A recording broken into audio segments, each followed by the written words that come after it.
आज हम एक ऐसी कंडीशन के बारे में बात करेंगे जो दिखने में तो स्किन की एक बीमारी लगती है या एक आम किस्म की कॉस्मेटिक बीमारी लगती है, लेकिन उसके पीछे कुछ मेडिकल प्रॉब्लम्स होती हैं और अगर आप उनको प्रॉपर ऑन टाइम आइडेंटिफाई करके ट्रीट ना करें तो आगे मज़ीद आपके लिए संगीन नताइज या मज़ीद कॉम्प्लिकेशंस हो सकती हैं। पहले मैं आपको कुछ तस्वीरें बताता हूँ जिससे आपको अंदाज़ा हो जाए कि आज हम किस तरह की स्किन की बीमारी के बारे में बात करेंगे। आपने देखा होगा कि कुछ लोगों की स्किन जो है बहुत ज़्यादा डार्क होना शुरू हो जाती है ख़ास एरियाज़ में।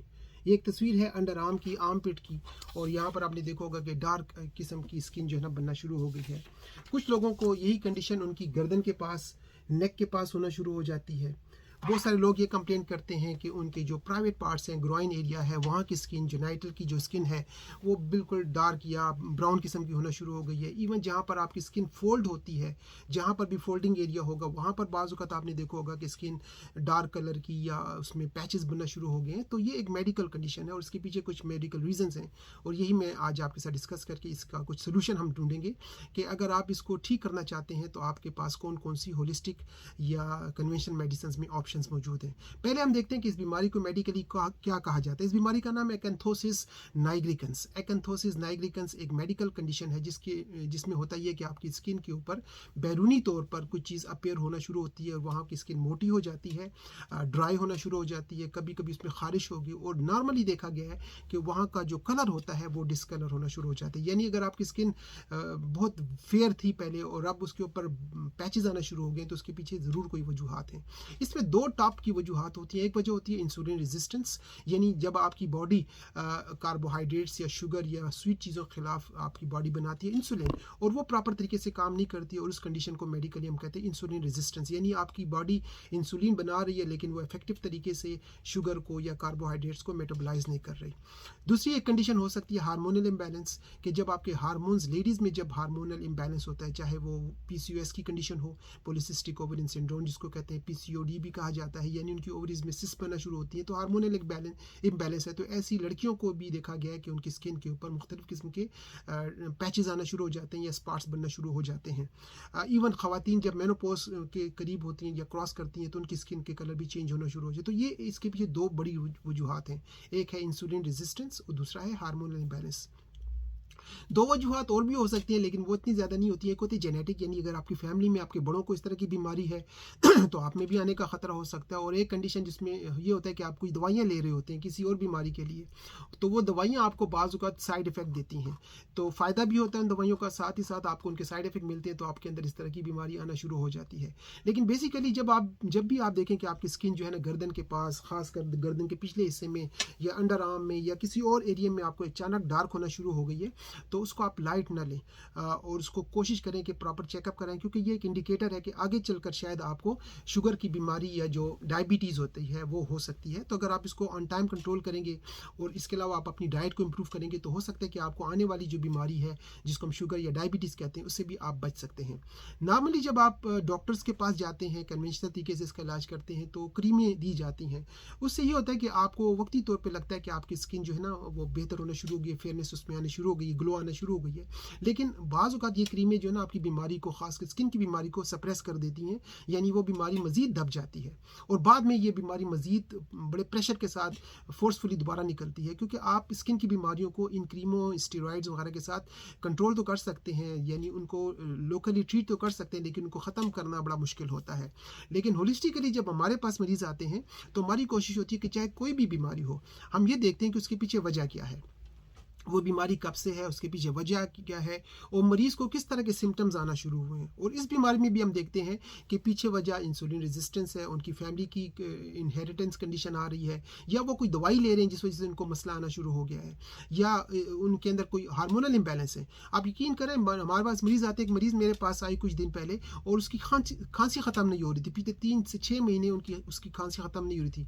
हर तरह से हमने चेक किया, कोई उसको हमें क्लू नहीं मिला, लेकिन अचानक मेरे जहन में आया कि वो लोग जिनको ब्लड प्रेशर होता है, और वो एस इनहिबिटर एक मेडिसिन होती है जिसको एंजियोटेंसिन कन्वर्टिंग एंजाइम मेडिसिन कहते हैं, ब्लड प्रेशर कंट्रोल, उसका एक साइड इफेक्ट है कि जो लोग वो दवाई लेते हैं नॉर्मली उसमें मुख्तलिफ किस्म के सोल्ट्स होते हैं, उनको एक क्रॉनिक कफ का प्रॉब्लम हो जाता है। तो जब तक हम उस दवाई को या तो चेंज नहीं करेंगे या उसको छोड़ेंगे नहीं, तो हमारी वो कफ चाहे आप हर तरह की दवाई लें ख़त्म नहीं होगी। तो बाज़ औक़ात एक आम सा जो सिम्टम होता है उसके पीछे वजह कोई मेडिसिन भी हो सकती है। तो आपके डॉक्टर को पहले चाहिए कि जब आपको कोई डॉक्टर मेडिसिन प्रिस्क्राइब करता है तो उसको अंदाज़ा होना चाहिए कि इसके पॉसिबल साइड इफ़ेक्ट्स क्या हो सकते हैं। तो अगर आपके मरीज़ में इस तरह का कोई सिम्टम आता है तो उस दवाई को, उस कोर्स को ख़त्म करने की कोशिश करनी चाहिए। और यही एक होलिस्टिक अप्रोच होती है कि हमारे पास जब मरीज़ आते हैं तो हम किसी भी बीमारी का जो ऑब्स्ट्रक्शन या कॉज होती है उसको आइडेंटिफाई करते हैं, फिर देखते हैं कि मरीज़ किस तरह के सिम्टम्स बता रहा है। यानी वो जो स्किन है वो डार्क ब्लू है, डार्क ब्राउन है, ब्लैक कलर की हो गई है, फोल्डिंग एरिया में है, ग्रोइंस में है, कहाँ पे है, मोडेलिटीज़ क्या है, उसके मुताबिक हम फिर उसका इलाज करते हैं।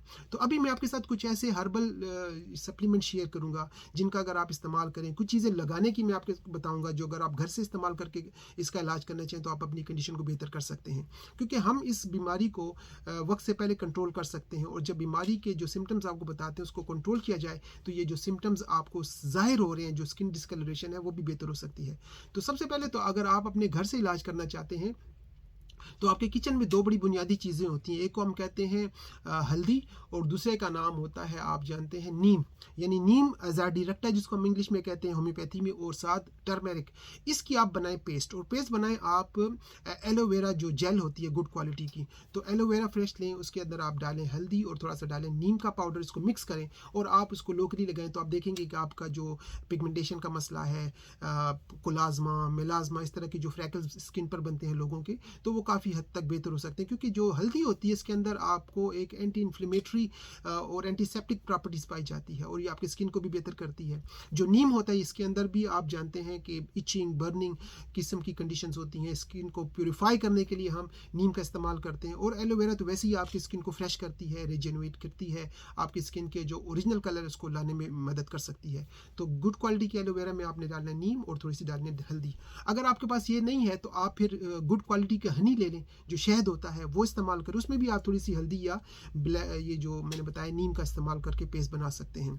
अगर ये कुछ भी आपके पास नहीं है तो आप कोशिश करें एप्पल साइडर विनेगर, जिसको हम कहते हैं सेबों का सिरका, वो भी आप कॉटन बॉल या टिश्यू के साथ अपनी स्किन के अफेक्टेड एरियाज पर लगा सकते हैं, तो आपको काफ़ी फ़ायदा होगा। तो ये होंगी चीज़ें लोकली अप्लाई करने के लिए, यानी बैरूनी तौर पर लगाने के लिए। लेकिन जब तक आप अंदरूनी तौर पर अपना इस बीमारी का इलाज नहीं करेंगे, बीमारी ख़त्म नहीं होगी, कुछ अरसे तक आपको इसमें थोड़ी सी बेहतरी नज़र आएगी। तो अंदरूनी तौर पर मैं आपके साथ 4-5 हर्ब्स शेयर करूंगा जो कि न सिर्फ आपकी शुगर को कंट्रोल करते हैं, आपके कार्बोहाइड्रेट्स को इंप्रूव करती हैं, बल्कि आपकी जो इंसुलिन रेजिस्टेंस का लोगों को मसला है, अक्सर पूछते हैं कि जी इंसुलिन रेजिस्टेंस को कैसे बेहतर किया जाए।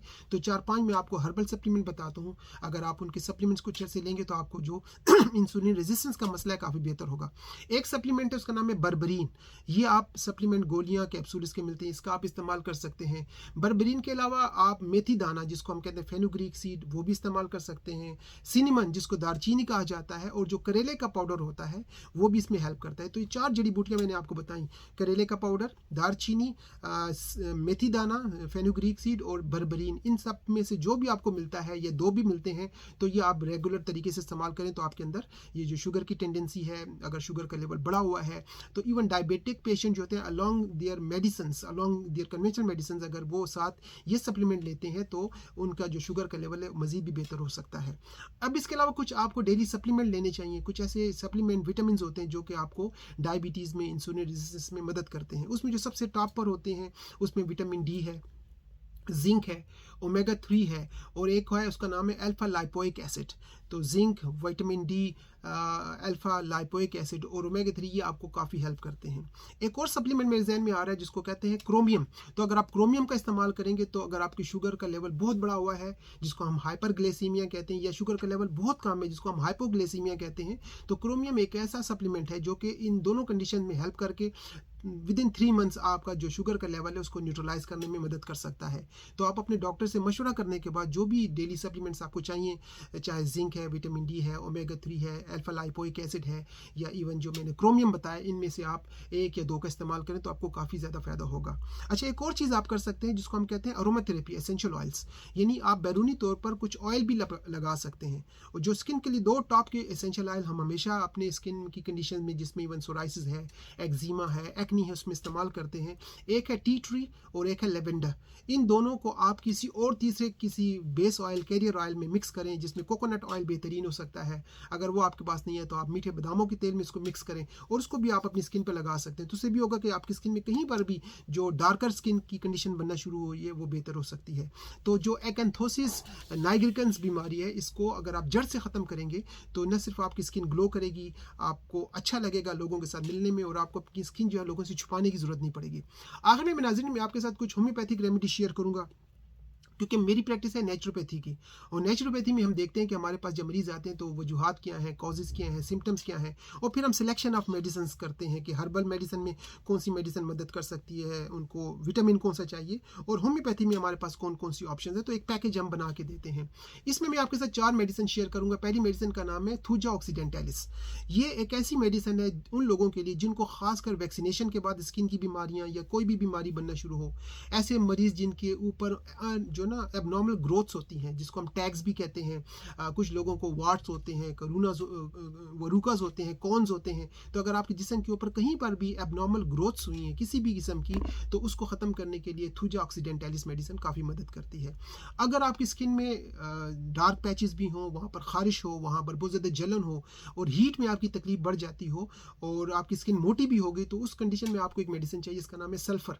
तो सल्फ़र तब आपको मदद करेगी जब आपको इचिंग भी इसके साथ हो रही हो। एक और मेडिसिन जो होम्योपैथी में हम इस्तेमाल करते हैं, जो लोग बहुत ज़्यादा खुश्क मरीज़ होते हैं, खुश्क जिल्द होती है, उनकी स्किन जो है ना नॉर्मली फट जाती है, उनको जो है ना बहुत ज़्यादा हाइपर पिगमेंटेशन का मसला होता है, या उनके ऊपर यानी स्किन डिस्कलरेशन का एक रुझान ज़्यादा होता है, उसमें ग्रेफाइट से एक मेडिसिन बड़ी हेल्प करती है।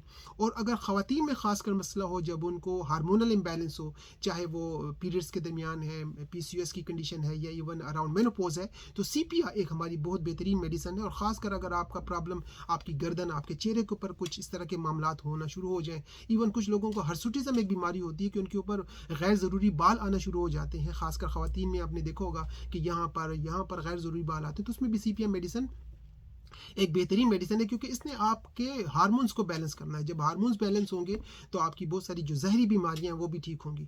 तो हमारे पास एक लंबी लिस्ट है जो कि आपकी हार्मोन्स को सेट कर सकती है। अगर आपके पीरियड्स का मसला है तो पल्सटीला मेडिसिन है, अगर आपको सिस्ट्स हैं तो वहाँ पर एपिस मेलिफिका मेडिसिन है। तो एक लंबी लिस्ट है, लेकिन हमने देखना होता है कि आपकी बीमारी के पीछे वजह क्या है, और आपको कब से बीमारी है, आपकी एज क्या है, आपकी कंडीशन कब बेहतर होती है, कब ख़राब होती है। तो ये कंप्लीट असेसमेंट के बाद ये चीज़ की जा सकती है। तो बहरहाल नाज़रीन, आज आपके साथ मैंने एक बहुत ही इंपॉर्टेंट स्किन की कंडीशन जो कि है कॉस्मेटिक इशू, लेकिन उसका बैकग्राउंड किसी मेडिकल कॉजेज़ की वजह से एकैंथोसिस नाइग्रिकन्स की बात की। अगर आपको कोई मजीद हेल्प चाहिए, मुझसे टेली कंसल्टेशन चाहिए, तो दुनिया के किसी भी मुल्क से आप मुझसे टेली कंसल्टेशन कर सकते हैं। अगर आप UK में हैं तो मैं आपको खुद मेडिसिन बना के सप्लाई भी करूँगा, लेकिन अगर आप किसी और मुल्क में तो हम आपको प्रिस्क्रिप्शन देंगे, आप लोकली वहाँ से ये मेडिसिन बनवा के इस्तेमाल करें, और फिर आप हमें अपना फीडबैक भी दे सकते हैं। तो मेरा क्लिनिक बर्मिंघम UK में है, और अगर आपको कोई हेल्प चाहिए किसी और बीमारी में तो आप ज़रूर मुझसे टेली कंसल्टेशन या व्हाट्सएप मैसेजिंग के ज़रिए आप रब्ता कर सकते हैं। अपना बहुत ख्याल रखें। Take care, bye bye.